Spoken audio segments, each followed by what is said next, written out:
नमस्कार दोस्तों, आज बात करते हैं नजरिया का कितना बड़ा महत्वपूर्ण हमारी जिंदगी में। हम इसके लिए बात करते हैं, इसके लिए लेते हैं हम रामचरितमानस का एक मार्मिक कथा लेते हैं दोस्तों, जहां भगवान श्री रामचंद्र जी ने बजरंगबली जी को उनको अनंत रूप होने का, जब भी कलयुग में रामचरितमानस का बात हो जाएगा वहां भगवान श्री रामचंद्र जी ने हनुमान जी को रहने का वरदान दिए हैं। तो इसी के संदर्भ में आज बात करते हैं दोस्तों।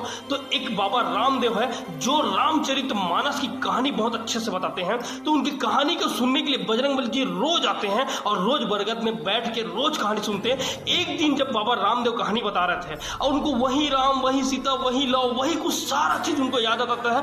रोज कहानी सुनने के लिए, एक दिन भी मिस नहीं करते, रोज कहानी सुनने के लिए बजरंगबली जी आते हैं।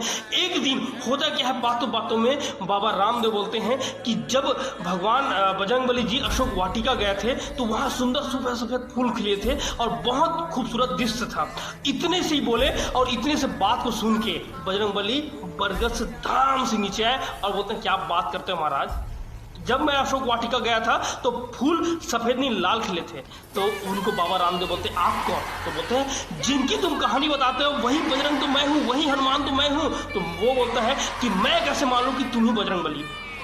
तो एक काम करते हैं कि कहानी तुम्हारे से भी नहीं खत्म होगा, मेरे से भी नहीं सुलटेगा, चलो भगवान श्री रामचंद्र जी के पास। कंधे में बैठा के भगवान श्री रामचंद्र जी के पास ले गए और ले जाने के बाद उनको बताते हैं कि ये प्रभु, ये बाबा रामदेव बहुत अच्छी कहानी बताते हैं। जब भी ये कहानी बताते हैं मुझे याद आता है वही लो, वही कुश, वही सीता, वही राजा दशरथ, सारा कुछ याद आ जाता है। लेकिन कहानी में एक गलती कर दिया भगवान, जब मैं अशोक वाटिका गया था तो फूल वहां सफेद नहीं लाल खिले थे।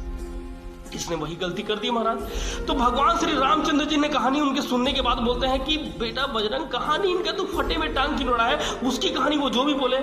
तो भगवान श्री रामचंद्र जी की बातों को सुन के हनुमान जी बोलते हैं क्या बात करते हो प्रभु, गए ये नहीं था ना आप, गया तो मैं था। अब मैं देखा हूं आप कैसे बोल रहे हो, तो कहानी आपसे भी नहीं, इनसे भी नहीं, चलो हम माता जानकी के पास चलते हैं। अब एक कंधे में बाबा रामदेव को, एक कंधे में श्री रामचंद्र जी को बैठाने के बाद उनको माता जानकी के पास ले गए और माता जानकी के ले जाने के बाद उनको बताया कि माँ ये बाबा रामदेव बहुत अच्छी कहानी बताते हैं, वही लो, वही सीता, वही सारा चीज याद आता है। इनकी कहानी सुन के मैं मंत्र मुक्त हो जाता हूँ। लेकिन इसने एक गलती किया माँ, जब मैं अशोक वाटिका गया था तो वहाँ फूल सफेद नहीं लाल खिले थे और ये बोलते हैं सफेद खिले थे। तो माता जानकी की कहानी सुनने के बाद बोलते हैं कि बेटा बजरंग, तुम ये जो बोल रहे हैं मान लो, तुम्हें क्या करना है, क्या बात करते हो माँ, देखा ये नहीं था, ये देखा तो मैं था। अब उनको भी बोलने लगी माता जानकी को। तो माता जानकी उनको प्यार से बोलती है कि बेटा बजरंग, तुम तो एक ही दिन आए थे लंका, अशोक वाटिका एक ही दिन आए थे। मैं तो यहाँ 12 महीने थी, समय समय के हिसाब से अलग अलग फूल खिलते थे।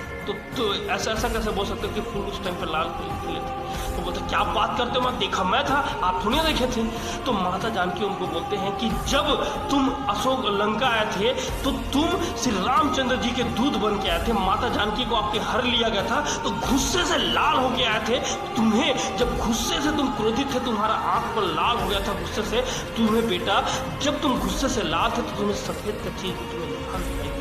माफी चाहता हूँ बजरंग, लेकिन बेटा फूल सफेद, तुम गुस्सा थे इसीलिए गुस्सा का चीज भी तुम्हें लाल दिखाई दिया। तो दोस्तों, जाने अनजाने में जिंदगी में आपको बहुत उतार चढ़ाव आते होंगे, कुछ भी होते होंगे, लेकिन कभी भी कोई भी चीज का निष्कर्ष निकालना है उसके पहले आप एक बार ठंडे दिमाग से अपने दिमाग से सोचें